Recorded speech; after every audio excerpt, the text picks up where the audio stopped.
Boa noite, irmãos, a paz do Senhor Jesus Cristo, amém?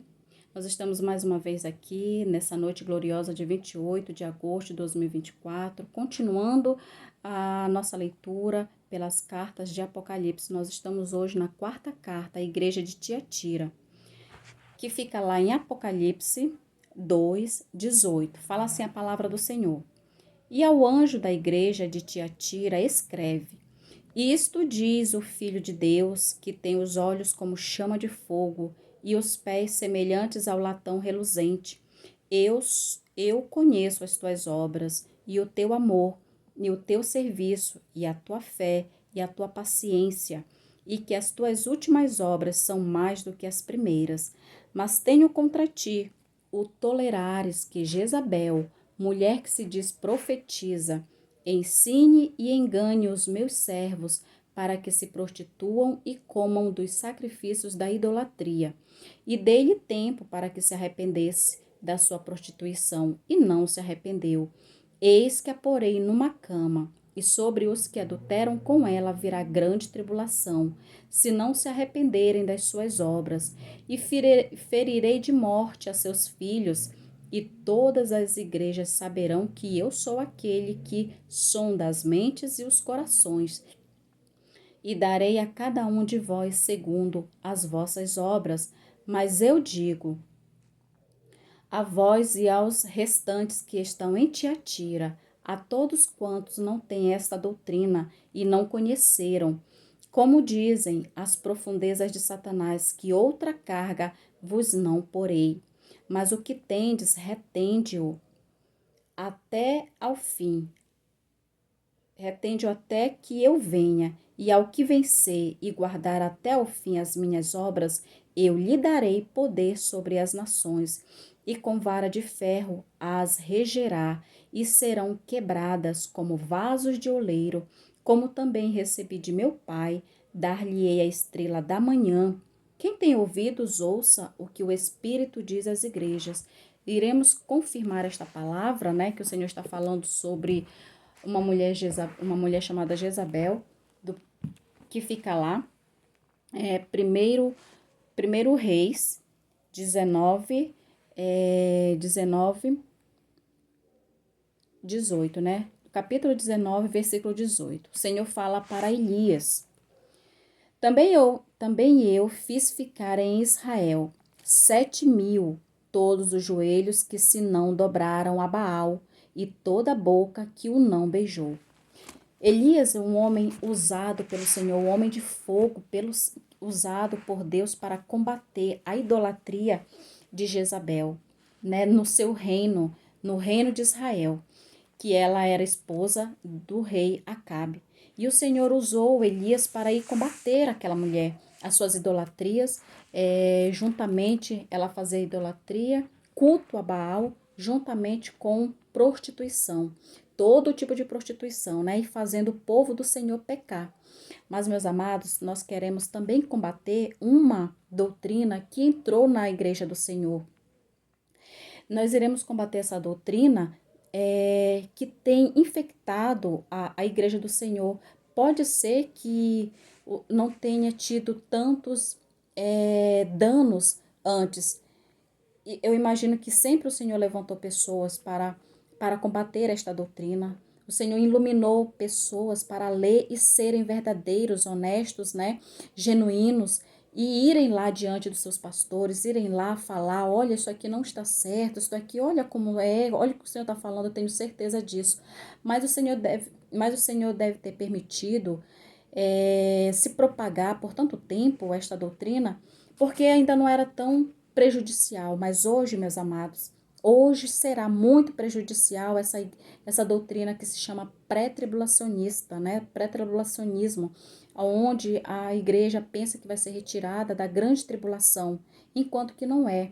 Nós iremos apenas combater, saber como veio, se originou essa doutrina, para que a gente não seja enganado.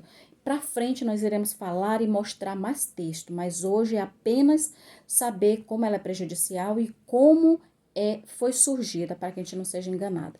A igreja de Tiatira é a menor da Ásia. O espírito de Jezabel também é opressor ameaçador, que foi o que Elias estava sendo, né? Ameaçado, e por isso ele estava com medo e ele saiu, mas o Senhor mostrou para ele que ele não estava sozinho. É desacreditar nos verdadeiros profetas de Deus, pois quando o inimigo não consegue derrubar de frente, ele entra como mestre de teologia para enganar as ovelhas com o seu conhecimento, pois é muito difícil reconhecer o seu erro depois do muito ensinar erroneamente sobre algo e voltar atrás no seu ensino, porque às vezes já até escreveu livros ou simplesmente só pela idade mesmo que acreditou daquela forma a vida toda. E para mudar é complicado reconhecer que estava errado. Às vezes, na inocência mesmo, creu errado porque o ensino passou de pastor para pastor e aí foi indo de geração a geração, sem comer Bíblia, né? E principalmente comer e ser fiel a ela. Quer dizer, a Deus, nosso Senhor, pensando que não ia danificar as ovelhas nos últimos dias. Mas agora chegamos os últimos dias. Na verdade, João falou: filhinhos, já é a última hora.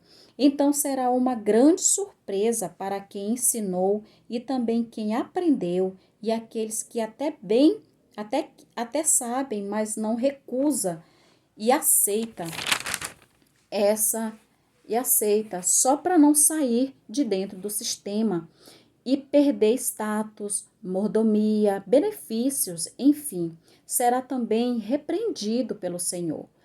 Mas para os que foram avisados, o Senhor diz que deu tempo de se arrependerem e não se arrependeu. Ele virá com a vara de ferro para quebrar todo esse sistema e ficarão envergonhados da sua nudez, sendo exposta, e todos verão que estavam errados. Por isso ele não faz aliança, não dá as mãos para o erro, engano, pois quebrará o vaso da vergonha. Irmãos, melhor é passar vergonha aqui enquanto tem tempo de se arrepender e reconhecer, ainda que esteja velho, mas ser humilde e fiel à palavra e voltar e lavar as suas vestes no sangue do Cordeiro e guardar suas vestes brancas na humildade do que ser envergonhado por Cristo na sua vinda. A pessoa pode até estar fazendo a obra, mas do jeito errado. Pode não perder a salvação, mas vai perder galardão. E realmente essa pessoa, se não sabia, só que as ovelhas ser muitos vão ter muitos danos, principalmente as que vão passar a grande tribulação, podem ser contadas como virgens loucas. Digo se passar porque também a pessoa pode morrer antes.